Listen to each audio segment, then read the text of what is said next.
बिल्कुल full real paper आ गया है त्रैमासिक परीक्षा का। आप लोग देख नहीं सकते, सेट ए वायरल हो रहा है। मैं भोपाल से लेकर आया हूँ एंड ये पेपर बहुत स्पीड से वायरल हो रहा है 2022-23। तो ऐसे एडिट किए हुए आपको पेपर मिलने वाले हैं। ये जो ऊपर का दिया गया है ना, ये मुझसे बना नहीं एडिट करते, लेकिन उन लोगों ने ऐसे ही किया था। उनका स्क्रीनशॉट तो लेते नहीं, तो कहते सर आप हमारा स्क्रीनशॉट ले रहे हो, आप हमें मतलब आप ये मेरा फ़ॉन्ट है, आपने मेरे से चुराया। तो मैंने बस एग्जांपल के लिए बनाया, मुझसे एडिट करते नहीं बना ऊपर का। ये क्या ही कुछ बना लेते यार, ये लोग टैलेंटेड तो बहुत हैं इस सब काम में।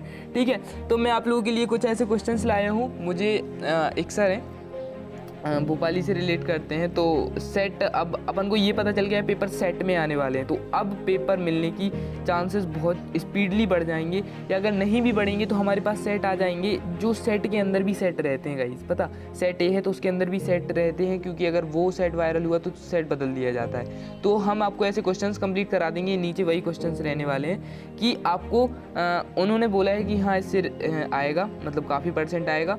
एंड फिर आपको तो पता ही है इंपॉर्टेंट क्वेश्चन तो अपने आने ही वाले हैं, लेकिन रियल पेपर आपका आ जाएगा आज या कल में, जहाँ तक मैं ट्राई करूँगा।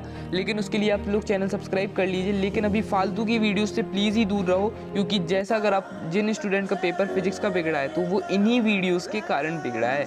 तो अब तो बिल्कुल से दूरी बनाकर रख ही लो कि यार अब नहीं पढ़ना है हमें उनसे मतलब पढ़ना नहीं, वो लोग पढ़ाते मतलब क्वेश्चन ही बताते, मतलब रियल पेपर ये वो तो दूर रहो।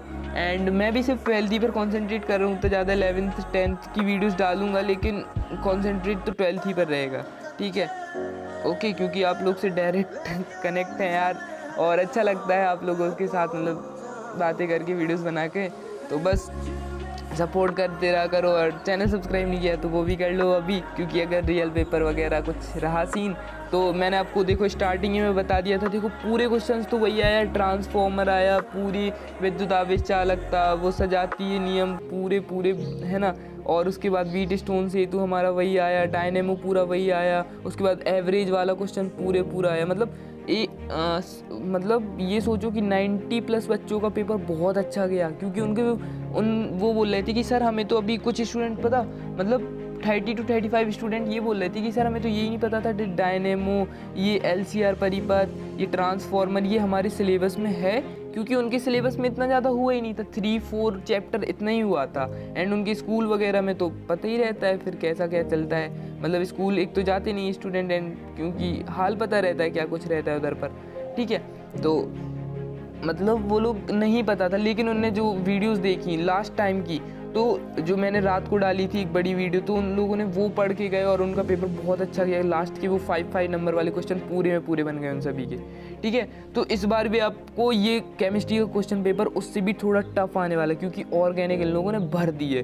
क्योंकि मैंने सर से बात की थी, सर बोल रहे थे ऑर्गेनिक बहुत टफ रहने वाला है इस बार का, जिसका बेसिक्स क्लियर नहीं होगा ऑर्गेनिक में उसका तो नंबर जाने वाला है। एंड गाइज आप लोग बोल रहे थे ना कि सर किरचॉफ कट गया है, यानी कि किरचॉफ जो भी है तो पूरा कट गया है। सर कुछ जो आप बता रहे हो वो तो कटा हुआ सिलेबस है। आया कटा हुआ सिलेबस? मैंने बोला था ना कटा हुआ सिलेबस करो यार। अगर आ गया, जैसे आना तो था ही, मुझे पता था आना था, इसलिए मैं आप सभी को करवा रहा था। लेकिन आपको तो लग रहा था कि टॉपर सॉल्यूशन भैया ये क्या करवा रहे हैं, हमें पागल बना रहे हैं यार। उस टाइम पर मैं पागल लग रहा था यार। फिर बाद में तो अपन लोगों ने कमेंट किए कि भैया अगर हमने वो पढ़ लिया होता तो हमारा वो क्वेश्चंस नहीं जाता है ना। कुछ क्वेश्चंस आउट फर्स्ट चैप्टर से आए, कुछ क्वेश्चन तो जो कटे हुए सिलेबस से उससे आए। तो अब उन लोग स्टूडेंट्स को लग रहा है कि यार भैया वो पेपर पढ़ लेते तो बहुत अच्छा रहता है ना। तो बस यही वाली गलती कर दी आपने फिर से। अब कटा हुआ सिलेबस हम पढ़ाएंगे एंड आपको पढ़ना पड़ेगा, ये भी नहीं कि नहीं भैया हम नहीं पढ़ेंगे। तो एक नज़र बस पढ़ लेना, याद करना नहीं करना वो अलग मैटर करता है, लेकिन एक बार पढ़ लेना वो दिमाग में बैठ जाएगा। अगर पेपर आ गया तो कुछ ना कुछ उल्टा सीधा लिखने की बजाय कुछ रिलेटिव ही तो लिख के आओगे ना।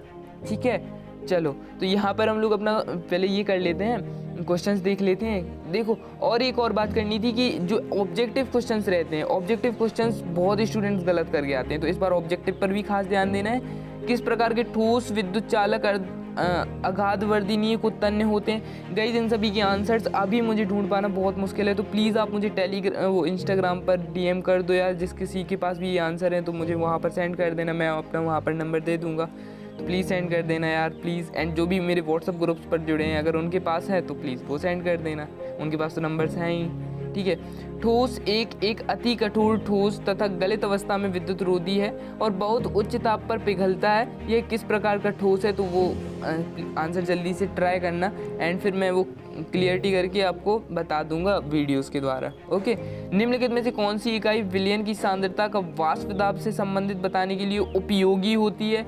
मोलंस, द्रव्यमान प्रतिशत, पार्ट्स प्रति मिलियन एंड मोललता। इन सभी के क्वेश्चन अलग अलग आ सकते हैं, क्योंकि आपसे अगर बोला जाए द्रव्यमान प्रतिशत की डेफिनेशन लिखो, मोललता की लिखो, मोलरता की लिखो, पार्ट्स प्रति मीटर की लिखो, है ना, इन सभी की अलग अलग आ जाती है। मोलंस की लिखो, है ना। निम्नलिखित में से किन अयस्कों के फैन प्लवनन द्वारा सांद्रित किया जाता है? तो इसमें से बताना है हमें। बॉक्साइड में उपस्थित सामान्य अशुद्धियां हैं, तो वो भी बताना है। किन अयस्कों के धातु कर्म प्रक्रमों में निस्तापित अयस्क को कार्बन द्वारा अपचयित किया जाता है? निम्नलिखित तत्वों में कौन सा तत्व अपरूपता प्रदर्शित नहीं करता है? एक संक्रमण तत्व X का +3 ऑक्सीकरण अवस्था में इलेक्ट्रॉनिक विन्यास Ar3d5 है, इसका परमाणु क्रमांक बताना है। उसके बाद हम लोग आ जाते हैं रिक्त स्थान पे। तो इन क्वेश्चंस को एक तो अभी सॉल्यूशन ढूंढना स्टार्ट कर दो, टाइम बहुत कम है, पेपर 10 तारीख को है ना। आज 8 हो गई, कल 9, फिर बस पेपर आज बस का दिन है, और आज और कल का। कल तो फिर अपन लोग इम्पोर्टेंट करेंगे जितना ज़्यादा हो सकेगा। अभी मैं जितना ज़्यादा ट्राई करूँगा कि वीडियोस बनाने का, क्योंकि एक वीडियो बनाने में बहुत टाइम लगता है। और आप लोग सोचते हो कि भैया इतनी ज़्यादा वीडियोस अपलोड कर रहे हो, तो यार करना पड़ेगा, क्योंकि आधे साल का सिलेबस 8-9 वीडियो में कवर कराना बहुत मुश्किल बात है। अगर आप लोग ऑन यूट्यूबर्स को देखोगे, एक तो इम्पोर्टेंट क्वेश्चन ढूंढ के लाना, अब गाइडें पलटाते रहो, क्वेश्चंस मिल रहे नहीं मिल रहे, बहुत वो लगता है ना। एंड तो फिर हम लोग यहाँ पर रिक्त स्थान देख लेते हैं। सोडियम क्लोराइड क्रिस्टल में Na आयन की समन्वय संख्या है।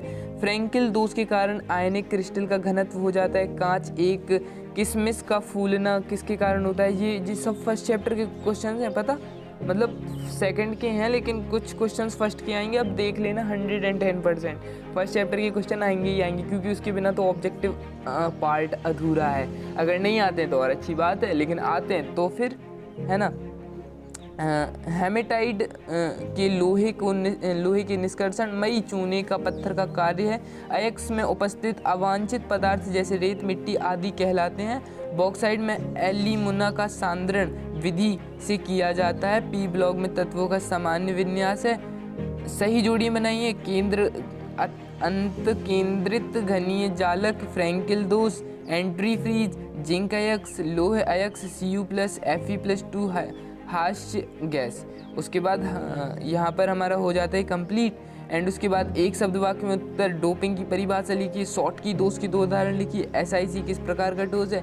PPM की परिभाषा लिखिए। PPM सांद्रण समझते हो ना आप लोग, ठीक है, पार्ट्स प्रति पर लीटर, जो भी मीटर मैंने आपको अभी बताया था। गालक परिभाषा लिखिए। धातु कर्म किसे कहते हैं? संक्रमण तत्व किसे कहते हैं? Zn परिवर्तित संयोजकता प्रदर्शित नहीं करती है, क्यों?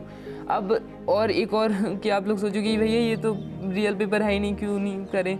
तो यार विदाउट रियल पेपर भी फिजिक्स का 70 नंबर में से 65+ उसी से आए, मतलब ऑब्जेक्टिव छोड़, ठीक है, ऑब्जेक्टिव भी उसी से आए जो हमने बताए थे, वो पूरे नोट से उधर ही से ऑब्जेक्टिव बने। हाँ यार, ऑब्जेक्टिव भी तो पूरे ही बने यार। मैचिंग 3 छूटी हैं, रिक्त स्थान 1 छूटा है, और जो वो आए थे मतलब MCQ वो तो पूरे ही आए हैं, ठीक है, एक वाक्य में तो पूरे आए हैं, ठीक है। तो F केंद्र की परिभाषा दीजिए। एंड क्रिस्टलीय ठोस किसे कहते हैं? हेनरी का नियम लिखिए। यहाँ तक तो अच्छे क्वेश्चन चल रहे हैं, ठीक है। क्रिस्टलीय ठोस किसे कहते हैं? हेनरी का नियम। अणुसंख्यक गुणधर्म परिभाषा दीजिए, इजी है, ठीक है। भर्जन व निस्तापन में 2 अंतर लिखिए, इजी है। इन सभी के आंसर से ये मुझे प्लीज़, ठीक है। हैलोजन प्रबल ऑक्सीकारक क्यों होते हैं? कारण लिखिए। F2Cl2Br2 L2 आबंध वियोजन एंथैल्पी बढ़ने में व्यवस्थित कीजिए। ZnCd एवं Hg में उस संक्रमण तत्व के गुण व्यक्त क्यों नहीं करते, समझाइए। संक्रमण तत्व अंतराक्षी यौगिक क्यों बनाते हैं? कारण लिखिए। संक्रमण तत्व संकुल यौगिक क्यों बनाते हैं? कारण लिखिए। अथवा लैंथेनाइड किसे कहते हैं? इन्हें कितनी श्रेणियां हैं? फिर उसके बाद यहाँ पर कठिन क्वेश्चन आ रहे हैं, नहीं बनेंगे ना, इसलिए बोल रहा हूँ। अब सीरियस हो जाओ इस चीज़ को लेकर कि ऐसे क्वेश्चंस आने वाले हैं। फिजिक्स ने अच्छे से समझा दिया है, लेकिन फिजिक्स का उतना भी ख़राब नहीं गया, लेकिन केमिस्ट्री का बहुत तगड़ा बिगड़ सकता है। इसलिए केमिस्ट्री को बिल्कुल भी अभी से ही बिल्कुल ले लो कि बाद में पछताना ना पड़े कि भैया जो हमने सोचा था कि अब केमिस्ट्री में गलती नहीं होगी, तो वो चीज़ से अब में बचना है ना। तो नेक्स्ट क्वेश्चन देख लेते हैं। यहाँ पर राउल्ट का नियम, ये तो बन जाएगा भैया, इजी है। ठीक है, 2 ग्राम कास्टिक सोडा 200, मतलब ये कैसे क्वेश्चन आ रहे हैं। अगर आपने इस चीज़ को यहाँ पर उत्कृष्ट गैस में आयनन ऊर्जा सर्वोच्च होती है समझाइए। Fe-ZeF2 में ज्यामितीय आकृति बनाइए। अब आप लोग ये भी है कि कोचिंग्स वगैरह में इतना सिलेबस हो नहीं पाया है, वो बात मुझे पता है, लेकिन अब क्या कर सकते हैं। कोचिंग्स का तो ये रहता है कि उन्हें अपना सिलेबस कंप्लीट कराना पड़ता है दिसंबर तक, नवंबर दिसंबर तक, तो वो उस हिसाब से पढ़ाते हैं। लेकिन आपको सेल्फ स्टडी भी कोई एक वो होता है ना, तो वो भी करना ज़रूरी है। ठीक है, उत्कृष्ट गैसों की आयनन ऊर्जा सर्वोच्च क्यों होती है समझाइए। Fe-ZeF2 में की ज्यामितीय आकृति बनाइए। 2 क्लोरो 3 मैथिल पेंटेन 1,4 ब्रोमोब्यूएट 2 इन में संरचना बनाइए। अब इनने मतलब ऑर्गेनिक का तो महासंग्राम छेड़ दिया यार, लिटरली ऑर्गेनिक भर दी है। एंड फिंकलिस्टाइन अभिक्रिया समीकरण सहित लिखिए। ज्वारनाशी औषधि किसे कहते हैं, 2 उदाहरण लिखिए। कृत्रिम मधुरक क्या होते हैं, उदाहरण लिखिए। स्थिर क्वाथी मिश्रण किसे कहते हैं, कितने प्रकार के होते हैं, उदाहरण लिखिए। आदर्श व अनादर्श, ये तो बन जाएगा। संक्रमण तत्व समानतः रंगीन यौगिक बनाते हैं, लिखिए। लैंथेनाइड व एंथेनाइड श्रेणी में 3 अंतर लिखिए। कार्बोबेंजीन हैल्काइन नाइट्रो, अरे रे रे, मतलब ऑर्गेनिक में यार आपका मतलब गिनती के तो चैप्टर दे रहे हैं लोग, और सोचो मतलब अगर ऑर्गेनिक तगड़ा आ गया ना तो लंबा चौड़ा जाने वाला है आपका मार्क्स, है ना। तो अभी ऑर्गेनिक, अगर आप लोग ऑर्गेनिक को ऐसा मत समझो कि बहुत टफ है, इसको इजी वे में अगर आप लोगों ने आराम से मन से 1 से 2 से 3 घंटे दे दिए ना एल्काइन एल्किल में, तो आपको बहुत अच्छे से समझ आ जाएगा। मुझे तो स्टार्टिंग में जब 11th था तो कुछ समझ नहीं आता था 11th-12th में कि ये हो क्या रहा है, लेकिन फिर मेरे जो केमिस्ट्री वाले सर थे उन्होंने बहुत अच्छे से समझाया आराम से। फिर 2 से 3 से 4 से 6-7 दिन में अच्छे से समझ आ गया था, एंड फिर उसके बाद बहुत अच्छा से समझ आ गया था। ओके, तो फिर प्रॉब्लम नहीं हुई थी, नहीं तो फिर मुझे तो लगता था ये मैं समझ ही नहीं सकता, इसको सिर्फ रट ही पाएंगे हम। ठीक है, तो लेकिन वो मेरा मानना गलत था, लेकिन फिर उसके बाद जो समझ आया वो लिटरली अमेजिंग था।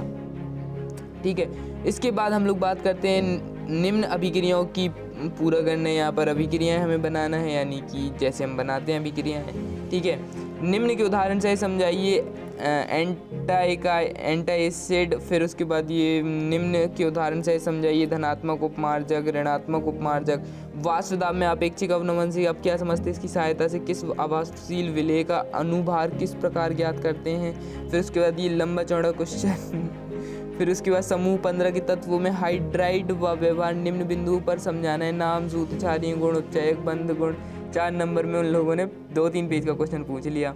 उसके बाद SI1 और SN2 में अभिक्रिया के 4 अंतर लिखिए। एरिल हैलाइड नाभिरागी प्रतिस्थापन अभिक्रियाओं के प्रति कम क्रियाशील होते हैं, क्यों, कारण दीजिए। साबुन व उपमार्जक में 4 अंतर लिखिए। ये क्वेश्चन लिटरली आप लोग बताना कोचिंग वगैरह में लिखे हैं, जितने मैंने आज की वीडियो में बताए हैं ये आपकी कोचिंग्स वगैरह में लिखे हैं। गिनती के मैं बताता हूँ आपको कौन कौन सी इजी लग रहे होंगे, मैं खुद बताता हूँ। यहाँ पर हेनरी का नियम बन जाएगा, अणुसंख्यक गुणधर्म बन जाएगा, लोहे तांबे के 2 उदाहरण बन जाएंगे, हैलोजन प्रबल ऑक्सीकारक क्यों होता है ये बन जाएंगे। ठीक है, संक्रमण तथा अंतराक्षी यौगिक क्यों बनाती है, तो नहीं बनेगा जहाँ तक मुझे लगता है। एवरेज स्टूडेंट की बात कर रहे हैं, टॉपर्स तो अलग ही हैं, वो तो अलग आते हैं। लेंथेनाइड किसे कहते हैं, कितनी श्रेणियां हैं। उसके बाद राउल्ट का नियम बन जाएगा। उसके बाद यहाँ पर हमें ज्वारनाशी औषधि किसे कहते हैं, ये बन जाएगा। कृत्रिम मधुरक किसे कहते हैं, ये बन जाएगा। आदर्श अनादर्श बन जाएगा। लेंथेनाइड एंथेनाइड बन जाएंगे। उसके बाद ये जो ऑर्गेनिक शुरू होती है भैया, यहाँ से गड़बड़ हो रहा है काम, एंड ये तो बहुत ज़्यादा मार्क्स की है। हाँ, तो अब पढ़ना तो पड़ेगा यार। ठीक है, तो जितने क्वेश्चंस बताते जा रहे हैं कंप्लीट करते जाओ, फालतू के अभी से पेपर में मत पढ़ो। पेपर वायरल अभी नहीं हो रहे हैं, पेपर वायरल होंगे तो आप विश्वास रखो हम बता देंगे, क्योंकि अब पता चल गया है कि ये हमारे पेपर सेट में आ रहे हैं, तो अब चांसेस काफ़ी ज़्यादा बढ़ गए हैं। ठीक है, तो आप बस चैनल सब्सक्राइब कर लो, सब्सक्राइब करना ही बाकी है आपका, और तो सब बढ़िया है। ठीक है, love you all, bye bye.